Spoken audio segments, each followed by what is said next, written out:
네, 우리는 지금 사순절이라는 기간을 보내고 있습니다. 사순절이 뭔가 보니까 부활절, 부활절은 춘분 후에 보름이 지난 후에 일요일, 주일을 부활절이라고 하는데 그 춘분 이렇게 따져 보니까 올해는 다다음 주죠. 3월 31일이고 내년에는 또 4월 20일이랍니다.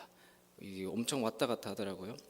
그래서 부활주일 전까지 주일을 빼고 하나 둘 셋 넷 해가지고 40일을 계산한 게 순이 열이니까 열에 4번 사순절이라고 해요. 이 기간 동안 뭐 하루 한 끼 금식을 하거나 뭐 특별 기도라든지 어떤 경건의 시간을 구별하여 갖기도 합니다. 자, 근데 아까 기도 시간에도 언급을 하긴 하셨는데 사순절이 뭐지? 사순절 얘기를 딱 들으면 약간 마음이 불편하신 분도 있을 거예요. 그러진 않으세요? 사순절이라는 게 그 카톨릭에서 온 거잖아요. 그렇기 때문에 우리 교회에서는 잘 안 가르치고 안 지킵니다. 또 카톨릭이라고 왔다고 하니까 카톨릭 하면은 저는 어릴 때 그랬거든요. 이단에다가 막 가까이 하면 안 된다는 그런 인식이 있었습니다. 제가 어릴 때 그렇게 자랐어요. 어릴 때는 시골에 교회에서 뭐 하고 놀 게 없었어요. 교회에서 자라긴 했는데 그래서 교회 벽 뭐 예를 들어 저는 기둥 있으면 저기 기둥에다가 농구 공 던져가지고 그러고 노는 거예요. 외벽에다 하고 하면서 유리창 참 많이 깨먹었거든요. 놀 게 없으니까 그렇게 놀았는데 그 교회는 놀이터도 없었어요. 또 근데 가까이에 성당이 있었는데 성당에는 어린이집이 같이 있어서 놀이터가 있었거든요. 또 그때 놀이 기구들이 그 당시에는 최신식이었어요. 해봐야 뭐 구름다리고 그 뭐라 그러죠? 정글짐인가요? 막 이렇게 돼 있는 거. 그것도 당시에 해봐야 다 스댄 그냥 코팅도 안 돼 있는 거 그런 거였는데 그 당시에 막 놀이터 미끄럼틀에 플라스틱 나오고 막 코팅되어서 너무 좋은 거예요. 너무 재밌는 게 많았어요. 근데 들어갈 때마다 그 입구에 보면 성모 마리아 상이 있으니까 막 째려보는 것 같고 막 가면 큰일 나는 줄 알았거든요. 아무튼 그런 인식이 있었어요. 그리고 또 우리 동인교회가 속한 대한예수교 장로의 합동총회는요, 이 공식적으로 사순절을 지키지는 않습니다. 근데 기도 시간에도 어떻게 하셨는지 잘 모르겠는데 뭐 라디오라든지 또 여러 매체를 통해서 듣고 다들 잘 아시더라고요. 그래서 우리 교단이 이렇게 사순절이라는 거 공식적으로 지키지 않는 이유가 뭐냐면요. 종교개혁 당시에 그때 로마 카톨릭은 이미 사순절을 지키고 있었어요. 그래서 종교개혁자들이 종교개혁을 했는데 사순절이라는 게 비성경적이기도 하고 또 미신적이기도 하고 또 이런 사순절이라는 이런 절기를 비롯해서 여러 절기들을 종교개혁을 한 개신교회가 가지고 와서 지키기 시작하면 다른 절기들도 받아들이지 않을 수 없기 때문에 받아들이지 않고 지금까지도 지키지 않습니다. 그래서 대신에 우리는 고난주간을 지키죠. 고난주간을 지키는데 또 그렇다고 해서 고난주간이라고 해서 그것도 성경적인 건 아니에요. 근데 또 더 보수적인 네덜란드 개혁교회가 있거든요. 그 네덜란드 개혁교회는 주일 하나면 충분하다라고 해가지고 다른 절기들 아예 안 지키고 성탄주일, 부활주일 정도만 지킨다고 해요. 자, 그래도 왜 그렇게까지 의미를 부여해 가면서 그런 절기들을 만들어서 지키는지 이해는 됩니다. 평소에 잊고 지내잖아요. 평소에는 생각도 안 하고 지내잖아요. 그러니까 그 기간만이라도 십자가를 묵상하고 기도하고 경건에 힘쓰는 시간이 필요하지 않겠나라는 그런 고민에서부터 시작이 되었겠죠. 아무튼 이런 절기들이 성경적이고 비성경적이고 또 옳고 그름을 떠나서 그런 시간을 정해서 구분하여 지킨다면은 분명히 신앙에 유익이 있을 겁니다. 다만 그런 절기들을 지키는 본질은 사라지고 형식만 남게 되면 안 되겠죠. 형식만 남게 되지 않으려면요, 본질을 잘 꿰고 있어야 합니다. 그러한 여러 절기들의 중요한 핵심은 십자가입니다. 십자가를 묵상하는 게 핵심입니다. 우리가 흔히 십자가를 설명하면서 상징적으로 의미를 부여하잖아요. 그 십자가에 어떤 의미가 있습니까? 십자가는 이 수직축과 또 수평축이 만나서 이루어지죠. 이런 십자가의 모습은 우리의 믿음과 삶이 어떠해야 하는지를 잘 보여주는 거예요. 자, 수직축이 상징하는 것처럼 우리는 하나님과 올바른 관계를 맺어야 합니다. 그래서 10계명에도 1부터 4계명은 다 하나님과 우리 사이에 지켜야 할 계명들이죠. 또 옆으로 수평축은 이웃과 좋은 관계를 맺어야 하는 거예요. 그래서 10계명에도 5계명부터 10번째 계명은 또 우리 사람들 사이에서 지켜야 할 계명들이 나오는 거예요. 자, 그럼 하나 질문을 드릴게요. 수평 이 두 가지가 이루어지는데 그러면 어떤 게 더 중요할까요? 어떤 게 더 중요하다고 생각하세요?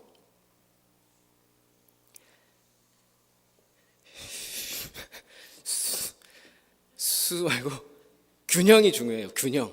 정답은 균형입니다. 균형. 수직에 더 초점을 맞춰봅시다. 수직에 초점을 더 맞춘다면은 아무래도 수평은 좀 덜 신경 쓰게 되겠죠. 그래서 하나님과의 관계, 기도하고 또 말씀 듣고 이런 거는 집중하게 되는 긍정적인 면은 있어요. 근데 그쪽에 집중하는 교회들을 보면요, 아직까지 막 드럼이라든지 이런 거에 되게 인색해요. 드럼 치고 악기 같은 거, 또 설교를 막 1시간씩 하고 그렇게 하는데 참 힘들거든요. 어려워요. 그리고 그런 중심이 더 극단적으로 가게 되면요, 점점 속세와는 멀어지는 거예요. 세상과 멀어져요. 세상과 멀어진다는 게 뭐 구분된다는 게 좋은 의미일 수도 있지만 점점 그들끼리만 모이고요, 점점 산 속으로 가게 되고요, 점점 기도원에서만 머물게 되고요, 점점 병원도 안 가게 돼요. 자, 그러면 이제 수평, 여기에 더 초점을 맞춘다면은 뭐 구제를 하거나 또 여러 이웃을 섬기는 그런 일들 참 잘해요. 정말 잘 섬겨요. 주변에 어렵고 힘든 사람들 찾아가고요, 소외된 이웃들 섬기는 일 참 잘해요. 그런데요, 점점 교회가 광장으로 나가야 돼요. 광장으로. 마이너라고 하죠. 소수에 집중을 하게 되는 거예요. 그래서 퀴어 축제라든지 동성애 축제 있잖아요. 그런 데 가서 막 그들만을 위해서 예배해주고 막 이런 경우가 있는데, 물론 그들도 한 영혼으로서 긍휼히 여겨야 되는 건 맞아요.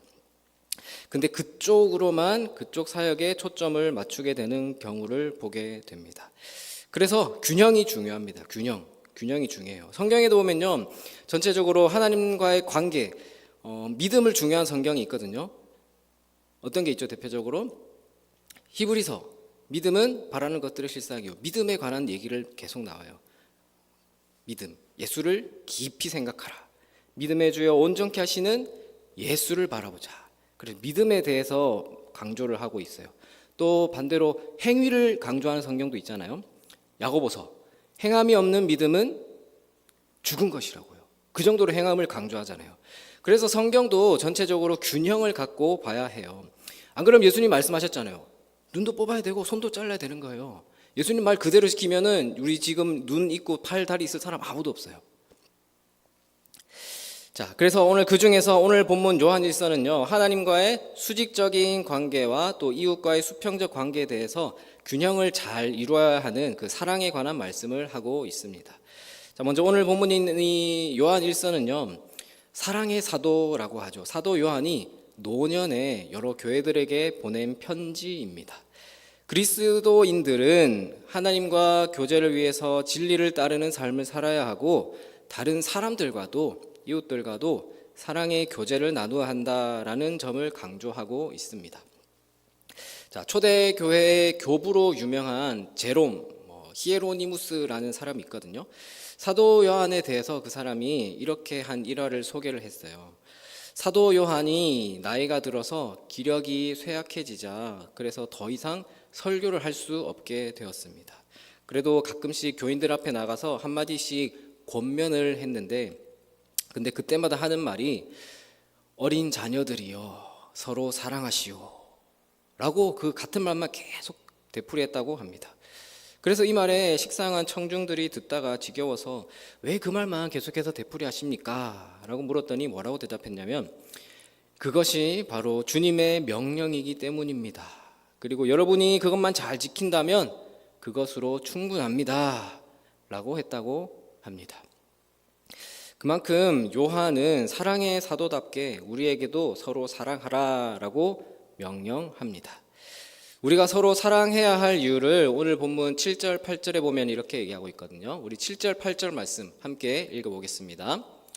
사랑하는 자들아, 우리가 서로 사랑하자. 사랑은 하나님께 속한 것이니 사랑하는 자마다 하나님으로부터 나서 하나님을 알고 사랑하지 아니하는 자는 하나님을 알지 못하나니 이는 하나님은 사랑이심이라. 아멘. 우리에게 서로 사랑할 것을 명하신 후에 우리가 왜 사랑해야 하는지에 대해서 이렇게 말씀하십니다. 사랑하는 자마다 하나님으로부터 나서 하나님을 알고, 그러면 사랑하지 아니하는 자는 하나님은 알지 못하나니 이는 하나님은 사랑이심이라. 자, 사랑하는 사람은 하나님으로부터 하나님을 아는 그런 사람이지만 사랑하지 않는 사람은 하나님을 알지 못하는 사람이라고 해요. 하나님은 사랑이시거든요. 그 이유가 하나님은 사랑이시기 때문입니다. 하나님은 사랑이시기 때문에 하나님을 알면 사랑하는 게 당연하고, 사랑하지 않는다? 그럼 하나님을 모른다라는 거예요. 하나님은 사랑이시기에 하나님으로부터 난 사람은 하나님을 받게 받은 그 사랑으로서 사랑을 하는 게 당연한 거예요. 마치 자녀들은 부모를 닮잖아요. 부모를 닮았다는 것은 우리 몸에 그 DNA가 다 있기 때문에, 그 DNA가 다 어디서부터 왔습니까? 부모님으로부터 물려받았잖아요. 마찬가지로 하나님으로부터 사랑의 DNA를 받았으면 그 DNA를 받았으니까 사랑하다는 게 당연하다라는 거예요. 진짜 하나님을 아는 참된 그리스도인은 하나님을 닮아서 사랑을 하는 사람으로 변화되는 것입니다. 그러니까 사랑을 하지 않는 사람은 하나님을 알지 못하는 사람이 되는 거죠. 자, 무슨 말이냐면요, 하나님을 안다? 하나님을 안다라는 건 참된 믿음을 가졌고 또 구원을 받고 하나님의 자녀가 되었다라는 건데, 그런 믿음이 외형적으로, 그러니까 겉으로 드러나고 표현되는 것이 바로 사랑이다라고 말하고 있는 겁니다. 자, 이런 사실들은 사랑이 우리 그리스도인들에게 얼마나 중요한지를 잘 보여줍니다. 사랑이신 하나님으로부터 나서 그 하나님을 믿고 섬기는 모든 사람들은 사랑을 추구해야 하는 거예요. 참 사랑의 사람이 되어야 하는 겁니다. 자, 또 우리가 사랑해야 하는 또 다른 이유는요, 하나님이 우리를 사랑하셨기 때문입니다. 우리를 향한 하나님의 사랑은 그러면 어떻게 나타났느냐? 9절에서 이렇게 말씀하죠. 9절입니다. 9절도 함께 읽어볼까요? 9절 읽겠습니다. 하나님의 사랑이 우리에게 이렇게 나타난 바 되었으니 하나님이 자기의 독생자를 세상에 보내심은 그로 말미암아 우리를 살리려 하심이라. 아멘. 자, 하나님께서 독생자를 이 땅에 보내신 것은 우리를 살리기 위함이라고 말씀하세요. 하나님은 죄와 사망의 권세 아래 있던 우리를 구원하기 위해서 예수님을 이 세상에 보내셨습니다. 그런데 그것이 바로 우리를 향한 하나님의 사랑의 표현이다라고 말씀하고 있는 것이죠. 자, 10절에서 분명하게 또 이렇게 말씀하고 있어요. 10절을 보시면 사랑은 여기 있으니 우리가 하나님을 사랑한 것이 아니요 하나님이 우리를 사랑하사 우리 죄를 속하기 위하여 화목제물로 그 아들을 보내셨습니다. 우리가 하나님을 사랑한 것이 아니요 하나님이 우리를 사랑한 것이다라고 말씀하세요. 그래서 하나님이 우리를 사랑하셨기 때문에 우리의 죄를 속하기 위하여 화목제물로 아들 예수 그리스도를 이 땅에 보내신 것이다 라는 말씀이에요. 말하자면은 우리를 향한 하나님의 사랑이 독생자를 이 땅에, 이 세상에 보내셨고 그 사랑 때문에 예수님이 죽음으로 내몰린 거죠. 그렇기 때문에 예수님의 십자가는 십자가 이꼴 사랑입니다. 십자가는 사랑입니다. 자, 그래서 11절은 이렇게 말하죠. 11절 우리 함께 읽어볼까요? 11절입니다. 사랑하는 자들아, 하나님이 이같이 우리를 사랑하셨은즉 우리도 서로 사랑하는 것이 마땅하도다. 아멘. 하나님이 이같이 우리를 사랑하셨기 때문에 독생자 예수 그리스도의 생명까지 아끼지 아니하시고 우리를 위해서 내어주실 만큼 이같이 우리를 사랑하셨기 때문에 우리도 서로 사랑하는 것이 마땅하다라는 말씀입니다. 참 단순하죠. 단순하지만 분명한 논리가 아닙니까? 우리는 하나님의 사랑을 받은 사람들입니다. 하나님의 사랑 때문에 구원을 받았습니다. 하나님의 사랑이 없었으면 오늘의 우리는 없었을 것이고요. 그렇게 풍성한 하나님의 사랑을 받았는데 어떻게 우리가 서로를 사랑하지 않을 수 있겠습니까? 자, 그렇지만 안타깝게도 오늘날 우리에게는요, 참 진심으로 서로를 사랑하는 것이 부족한 것 같습니다. 세상 사람들이야 뭐 뉴스만 봐도 사랑이라는 게 뭐 어디 있습니까? 사랑이 있다면 지금 이렇게 뉴스에 나오는 일들이 나올 리가 없겠죠. 그러니까 세상이야 뭐 말할 것도 없고 우리도 마찬가지 아닙니까? 우리가 사랑해야 하는데 먼저는 남을 사랑하는 것도 좋지만 이제는 자신도 사랑해야 돼요. 여러분들 스스로 나 자신을 사랑하십니까? 여러분들 본인을 사랑하시죠? 네, 본인을 먼저는 사랑하셔야 되고요. 또 나를 사랑하면은 내가 나를 사랑한다면 그 다음에 또 가까이 있는 우리 가족들이라든지 교회 성도들이라든지 그 또 옆에 있는 분들을 사랑해야 되는 거겠죠. 우리는 우리가 가진 기준으로 사람들을 판단하고 뭐 정죄하고 비난하기는 잘하지만 하나님이 원하시는 대로 사랑하는 것은요, 저부터 사실은 잘 모르겠어요. 내가 뭐 저는 저 자신을 사랑하는데 남을 얼마나 사랑하는지 생각해 보면 사람이 별로 안 좋아요, 사실은. 그래서 밤에 자기 전에 누워가지고 항상 유튜브 보면은 개 나오는 거, 고양이 나오는 거, 뭐 동물의 채널 이런 거 있잖아요, 동물왕국. 그런 거 보면서 힐링하듯이 기분 좋게 잠들거든요. 참 사람을 사랑한다는 게 어려워요. 또 특별히 요즘은 새벽마다 시험에 들어요. 새벽마다 참 사람들 때문에 시험에 들어요. 다른 게 아니고 새벽에 새벽기도하러 오는데 참 새벽에 나오면요, 안 그래도 공기가 좋지도 않잖아요. 참 근데 안 그래도 공기도 안 좋은데 그 새벽에 담배를 그렇게 펴요. 어디서 냄새가 나나 했더니 앞에 사람 가고 있는데 그 사람 담배를 피는 게 계속 따라와요. 또 어떤 길목에서는 골목을 여기 교회 다 와가지고 딱 코너 딱 들어오면은 다시 뒤로 물을 수도 없고 앞에서 담배를 피고 있으니까 그게 얼마나 참 스트레스인지. 또 오토바이 매연도 있죠. 또 교회 근처 다 오면요, 여기 그 동대문 역부터 해서 24시간 식당이 많아요. 밤새 새벽에 일 마치고 식사하는 분들이 많더라고요. 그래서 24시간 식사가 되는 식당이 많던데, 그러니까 그 앞에서 보면은 사람들이 그렇게 술을 취해가지고 그러고 있거든요. 또 땅을 보고 걸어가야 돼요. 땅 안 보고 그러면요, 웬 김치전이 그렇게 반죽들이 많이 있어요. 토를 그렇게 해놓는 거예요. 땅을 잘 보고 가야 돼요. 그렇게 새벽기도 오는 길에 와서 기도하고 가는데 또 가는 길에 또 그런 거 보면요, 매번 이 시험이 되돌이 되는 거예요. 어쩌겠습니까?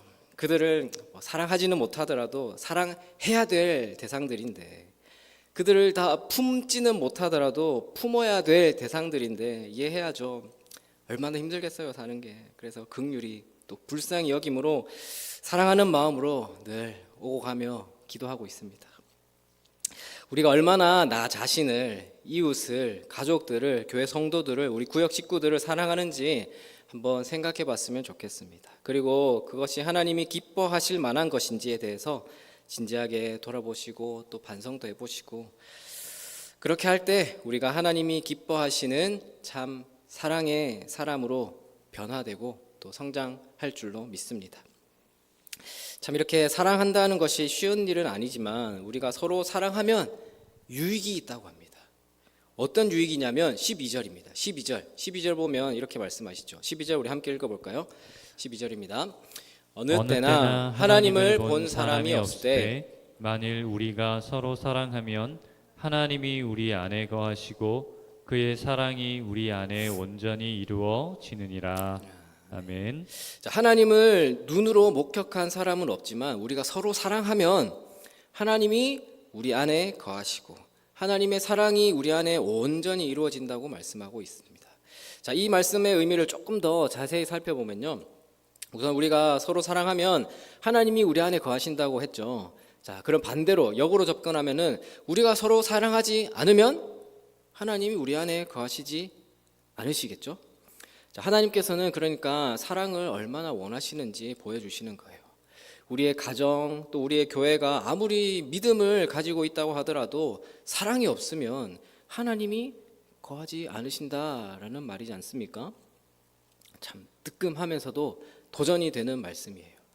참 오늘날 예수님을 믿는 사람들이, 참 교회 다니는 사람들이 그들의 가정과 또 영적인 공동체에 왜 은혜가 없고 영적인 힘을 잃고 있는지를 잘 보여주는 겁니다. 그 이유가 바로 사랑하지 않기 때문이에요. 사랑이 부족하기 때문입니다. 우리가 사랑을 회복해서 하나님이 원하시는 대로 서로 사랑을 해야 우리의 가정도 우리 영적인 공동체도 하나님의 은혜와 복을 누리면서 회복해 되는 그 능력이 더해지는 겁니다. 자, 그리고 12절은요, 우리가 서로 사랑하면 하나님의 사랑이 우리 안에 온전히 이루어진다라고 했죠. 이 말은 우리를 통해서, 우리를 사용하셔서 많은 사람들이 하나님의 사랑을 보게 될 거다라는 말입니다. 자, 생각해 보십시오. 믿는 사람들부터 서로 사랑한다면 하나님의 사랑이 가득할 텐데, 믿는 사람들이 사랑한다는 모습은 보이지도 않고, 믿는 사람들이 세상 사람들보다 더하면 더했지, 그런 소리가 나오고, 믿는 사람들로부터 그렇게 인정을 받지 못하는데 그 사람들이 우리를 보고 하나님의 사랑을 깨달을 수 있을까요? 우리는 다른 사람들에게 하나님의 사랑을 흘려보내는 사랑의 통로가 되어야 합니다. 지난번에도 말씀드렸지만 이제 보여줘야 되는 거예요. 그리스도인의 삶을요, 하나님의 사랑을요, 어떻게 하면 좋겠습니까? 대놓고 이제 예수천국 불순지옥 이거보다는 은밀하게 옳은소리 하는 일을 왼손이 모르게 조용하게, 알고 봤더니 그 사람이 어디 교회 다니는 사람이었더라. 그게 믿지 않는 사람들에게 믿는 사람으로서 우리가 보여줘야 될 우리의 본분이고 하나님의 뜻이라는 것을 우리가 잘 깨달았으면 좋겠습니다. 계속해서 하나님을 사랑하는 사람은 반드시 형제를 사랑해야 한다라고 말씀을 하시죠. 그 이유를 20절에서 이렇게 말씀하세요. 4장 20절을 보시면 누구든지 하나님을 사랑하노라 하고 그 형제를 미워하면 이는 거짓말하는 자니 보이는 바 그 형제를 사랑하지 아니하는 자는 보지 못하는 바 하나님을 사랑할 수 없느니라. 자, 성경은 다시 한번 우리가 그리스도인이라면 형제를 사랑해야 한다라는 사실을 강조를 하고 있습니다. 자, 그런데 그 강조하는 정도가 강하죠. 눈에 보이는 형제를 사랑하지 않는다면 눈에 보이지 않는 하나님을 사랑하는 게 아니다. 자, 이 말도 약간 무서운 말이기도 해요. 일종의 하나님의 안타까움이 담긴 경고의 메시지예요. 너희가 눈에 보이는 형제도 사랑하지 않으면서 무슨 눈에 보이지 않는 나를 사랑한다고 하느냐라는 하나님의 말씀이겠죠. 그 안타까움이 이 말 속에 포함되어 있는 것이고 또 경고이기도 한 거예요. 그래서 21절은 이렇게 말씀하시죠. 우리가 이 계명을 주께 받았나니 하나님을 사랑하는 자는 또한 그 형제를 사랑할지니라. 자, 형제를, 그러니까 형제 자매 이웃을 사랑하는 것은 하나님께서 주신 분명한 계명입니다. 그래서 형제를 사랑해야 되는 게 하나님을 사랑하는 자는 당연히 그 형제를 사랑해야 한다라는 것이죠. 그래서 서로 사랑하라라는 이 말이 참 단순한 말이죠. 단순한 말 같지만 그 내용을 하나님은 이 말씀을 통해서, 오늘 말씀을 통해서 우리가 사랑해야 한다는 사실을 여러 방면으로서 강조하고 계신 거예요. 자, 이렇게 하나님이 우리가 서로 사랑하는 것을 너무나 원하신다는 것을 살펴보았는데요. 그렇지만 그것을 아는 것으로, 깨닫는 것으로만은 충분하지 않겠죠. 어디서 봤는지 모르겠는데 누군가 말하더라고요. 사랑은 명사가 아니라 동사다라고요. 사랑은 명사가 아니고 동사래요. 겉으로 드러나야 하는 것이고 실천되어야 하는 것입니다. 우리가 사랑하지도 않고 사랑해야 된다라고 말만 한다면 우리는 위선자가 될 것이고요. 말만 많은 입만 산 예수쟁이가 될 것이고요. 참, 우리 몇 년 전에 코로나 참 한참 유행할 때 교회가 떠들썩했었는데 그때 어땠습니까?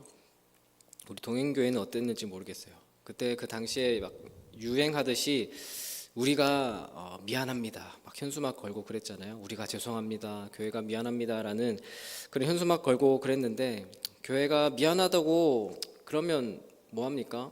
말뿐이지 않았습니까? 우리 사랑하는 동인교회 성도님들은요. 저도 말로만 사랑하는 동인교회 성도님들이 아니에요. 진심이에요. 정말 주 안에서 사랑하고요. 존경합니다. 정말요. 저도 직장 생활 해봤지만 참 이 시간에 퇴근하고 여기 앉아 있는 게 정말 보통 일이 아니거든요. 대단하세요. 뭐 직장 안 다니셔도 각자의 삶이 있는데 이렇게 시간을 구분해서 나온다는 게 보통 일이 아니거든요. 기도의 자리를 사모하셔서 또 이 자리에 나오시고 또 각자의 자리에서 이렇게 시간을 구분하여서 영상으로도 한다는 게 참 대단하고요. 저는 정말 그 신앙을 높이 삽니다. 아무튼 우리 사랑하는 성도님들도 가정에서 교회에서 사랑의 존재가 되시고요. 또 설령 다른 사람들이 호응해주지 않아도요. 내가 아무리 노력해도 상대방이 변하지도 않고 그래도 실망하지 마시고 끝까지 사랑하시길 바랍니다. 긍휼히 여기세요. 불쌍하잖아요. 불쌍하게 여기셔야 돼요. 그러면 뭘 어떻게 하고 어떻게 사랑하면 좋을까? 그래서 어떻게 할까요? 라고 물어보신다면 이 찬양이 생각나서 아까 우리가 특송을 했거든요. 사랑은 참으로 버리는 것, 더 가지지 않는 것. 그리고 다른 2절, 3절 가사에 보면요. 사랑은 베푸는 것이라고 하고 또 섬기는 것, 또 다 주는 것이라고 해요. 버리시고 베푸시고 섬기시고 다 주세요. 사랑하는 여러분들, 오늘 말씀에서 눈에 보이는 형제를 사랑하지 않으면 눈에 보이지 않는 하나님을 사랑한다고 말할 수 없다라는 이 내용의 말씀 하나만으로도 하나님과의 이 수직적인 사랑뿐만 아니라 이 사람들과의 수평적인 관계에서도 얼마나 중요한지를 잘 보여주는 말씀입니다. 그래서 이제부터라도 우리가 사랑이신 하나님의 DNA를 가지고 하나님의 자녀가 되었으니 그 사랑을 하나님이 주신 소중한 가족들, 우리 이웃들을 향해서 진심으로 베풀고 섬기고 사랑을 전하는 여러분들이 다 되시기를 주님의 이름으로 축원합니다. 기도하겠습니다.